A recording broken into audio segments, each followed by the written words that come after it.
My name is Paulina Scarlata, and I did my presentation on the Python library SymPy. So SymPy is a Python library for symbolic mathematics and computation. It provides computer algebra capabilities either as a standalone application, as a library to other application, or live on the web as SymPy Live or SymPy Gamma, which I will show examples of and explain what they are later in the presentation. SymPy was written entirely in Python in about 260,000 lines of code, and it includes features ranging from basic symbolic arithmetic to calculus, algebra, discrete math, and quantum physics, plus many, many more. It's a giant library, so whatever math or computation needs you have, SymPy probably has a feature for that. It's also free and open source, so anyone can use it at any given time. SymPy started in August of 2006 by a man named Andrei Sertic as a toy-like project, but since then, as of December 2011, there have been over 150 people who contributed at least one commit to SymPy, and the Git history of SymPy contains more than 7,000 commits and over 200,000 lines of code, so it's grown a lot since its start in 2006. Some features and core capabilities include basic arithmetic, simplification with either trigonometry or polynomials, expansion of polynomials, functions including trigonometric, hyperbolic, exponential, roots, logs, etc., substitution, numbers, so arbitrary precision integers, rationals, and floats, non-commutative symbols, or pattern matching, plus many more. The first example I'll go over is how SymPy handles basic arithmetic. On the left, there's a screen grab from the SymPy Gamma site. This is just a site that makes it a little easier on the eyes, everything you would want to solve, so you don't have to use symbols in a repeated fashion. Well, you do for input, but the output will be nice and easily readable. And then on the right is a screen grab from Jupyter Notebook, which is a web-based computational environment for Python. So that's where I wrote all my Python code to show SymPy in use with actual Python. So for basic arithmetic, as you can see, putting in a simple equation will simplify it for you. And as you can see here, 3 times pi plus a factorial of 5 we'll call the factorial function, and it will print it out in a nice, easily read manner and with the corresponding result. But on the right, you'll need to import factorial from SymPy, and then for this example, I imported pi from math, and then solved the function that way. Printing the result gives you the same result as in SymPy Gamma. With simplification, it works by simply calling the simplify function. It again will first output the function or whatever you input in a nice readable format and then simplify it for you. If you were to do this in Python code, you'd need to import simplify from SymPy and then also import the variable x from the variable portion of SymPy. And then you could simply print the function, simplify with your input, and it would print the result for you. Or you could import init printing and then call that function, and what that does is nicely outputs whatever you put in a more readable format, like SymPy Gamma does automatically. With expansion, it does the same thing, expand function, and it will print the result nicely. If you were to do this in Python, you'd have to import expand, import a variable again, and as you can see, it would print it out in a pretty difficult way to read. But again, if you imported init printing and expanded it, it would show you a nice, easily readable format of that equivalent equation. SymPy also handles many types of functions. So for example, trigonometric, it will output a nice readable format and also simplify it for you. Again here, x to the 7th power minus x to the 5th power plus 4x to the 3rd power plus 1 is a lot nicer in this format than it is written in. And then also with exponential and roots, it's the same thing. We'll just print a nice format. SymPy handles calculus pretty much in any way you would want. For example, here, this is the use of limits. So it's a limit function. You pass in what you would like to solve. And then, for example, from x approaching 0 would be in this form. It gives you the simplified version as well as the result. You'd need to import limit and log from SymPy in Python, and then print the result this way. And again, init printing with a capital L. That's really the only difference with init printing. You'd need to capitalize whatever function you're putting in there. So integrate, derive, limit, those would all be capitalized so that you could get a nice clean output.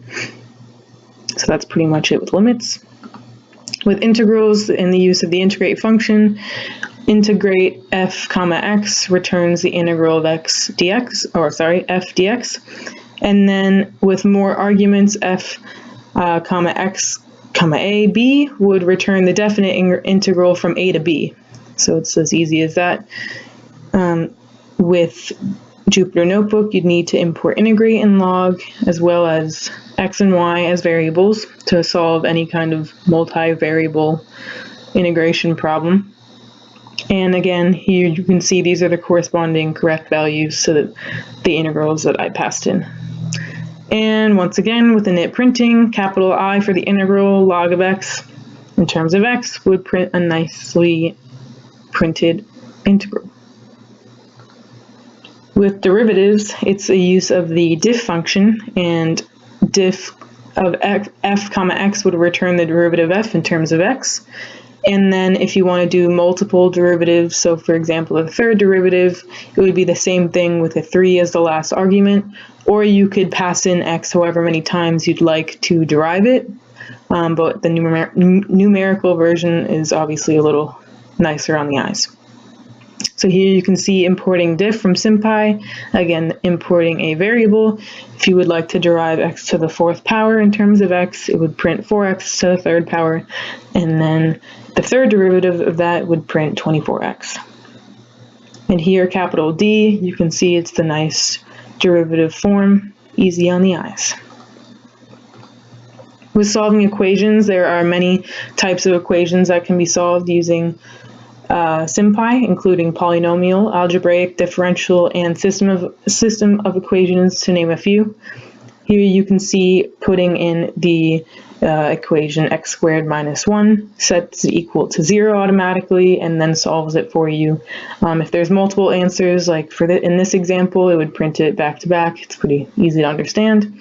And then, for example, with a sine of x over x, it would show you how it solves it and then give you both pi and the numerical value of pi. With matrices and any other linear algebra concepts with SymPy, it's pretty cool when using SymPy Gamma, because all you need to do is input a matrix and then it automatically solves a lot of different things for you. So for example, it will build your matrix nicely, and then also it automatically solves for any eigenvectors, eigenvalues, the inverse of the matrix, and if you ask for it with the .det function, that will give you the determinant of that matrix. If you were to use this in Jupyter Notebook or any other Python environment, you can just call the .eigenvex function, the .eigenvalues function, or the .in function for the corresponding eigenvectors, values, or inverse of the matrix. So it's pretty cool that SymPy Gamma does this automatically for you for any matrix you would want. If none exist, it would obviously output none. But yeah, it's pretty neat. Using SymPy Live Shell, this is on the SymPy website, which I'll link later. It's similar to an ordinary Python terminal, but SymPy is already completely imported, so you don't really need to import anything. And also, unlike SymPy Gamma, it can support multiple commands, but also unlike SymPy Gamma, it's not as nice on the eyes, so anything you put in, the matrix is pretty simple, but for integrals, for example, you can see it's a bunch of pipes and forward slashes, so that's not as easy on the eyes as, for example, these integrals up here. But it still does the job. The expression format is a little complicated, but obviously you can see what it's trying to do with the powers. But that's pretty much it with SymPy Live Shell. It's very easy to use. You can just continuously back-to-back put in more commands, which is unlike SymPy Gamma.